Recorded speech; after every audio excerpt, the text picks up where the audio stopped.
2021లోనే తెలిసిన విషయం ఇంత అవినీతి జరిగింది అని, ఇదొక పెద్ద కుంభకోణము అని. మరి ఇంతవరకు ఎందుకు ఏమీ చేయటం లేదు? ఇప్పుడు అదే చంద్రబాబు గారు అధికారంలో ఉన్నారు, ఇదే పయావుల్ కేశవ్ గారు మంత్రిగా ఉన్నారు. మరి ఇప్పుడు వీళ్ళు ఏం చేస్తున్నట్టు? వాస్తవానికి ఆలోచించాల్సింది ఏమిటంటే, ఇక్కడ నష్టపోయేది ఎవరో కాదు, నష్టపోయేది నాయకులు కాదు, నష్టపోయేది అదానీ కాదు, నష్టపోయేది జగన్మోహన్ రెడ్డి గారు కాదు, చంద్రబాబు గారు అంతకంటే కాదు. నష్టపోయేది ఇక్కడ ఆంధ్ర రాష్ట్ర ప్రజలు. పక్క రాష్ట్రంలో ₹99 ఇదే పవర్ సప్లై డీలు చేసుకుంటే, ఆంధ్ర రాష్ట్రంలోని అప్పటి ముఖ్యమంత్రి జగన్మోహన్ రెడ్డి గారు మాత్రం ₹2.49 డీల్ చేసుకున్నారు. అంటే 50 పైసలకు ఎక్కువ డీల్ చేసుకున్నారు. అది కూడా 25 సంవత్సరాల కోసం ఒకటే లాకిన్, ఇదే ప్రైస్ ను లాకిన్ చేశారు.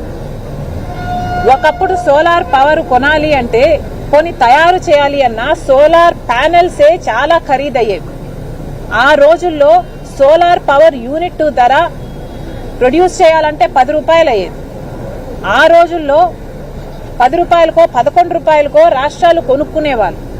కానీ ఆ ధరలు తగ్గి క్రమంగా తగ్గుతూ వస్తే ఆఖరికి ఇప్పుడు ₹1.99 వరకు తగ్గితే పక్క రాష్ట్రాలు ఆ రేటుకు డీల్ కుదుర్చుకుంటే, ఆంధ్ర రాష్ట్రంలో మాత్రం అప్పుడు జగన్మోహన్ రెడ్డి గారు ₹2.49 డీల్ కుదుర్చుకున్నారు. ఇదే ప్రైస్ 25 సంవత్సరాలు ఉంటుంది అన్న గ్యారంటీ ఎక్కడా లేదు.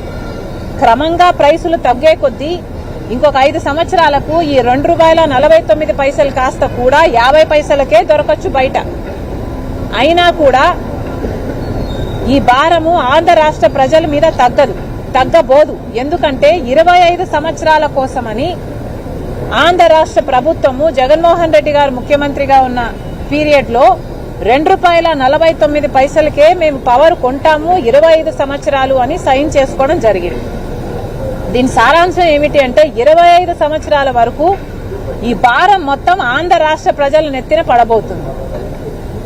పర్వాలేదా? జగన్మోహన్ రెడ్డి గారు ముఖ్యమంత్రిగా వద్దు అని కదా చంద్రబాబు గారికి జనాలు ఓట్లేశారు, గెలిపించారు. మరి అలాంటప్పుడు ఆ ప్రజల పక్షాన నిలబడాల్సిన అవసరం ఇప్పుడు చంద్రబాబు గారికి లేదా?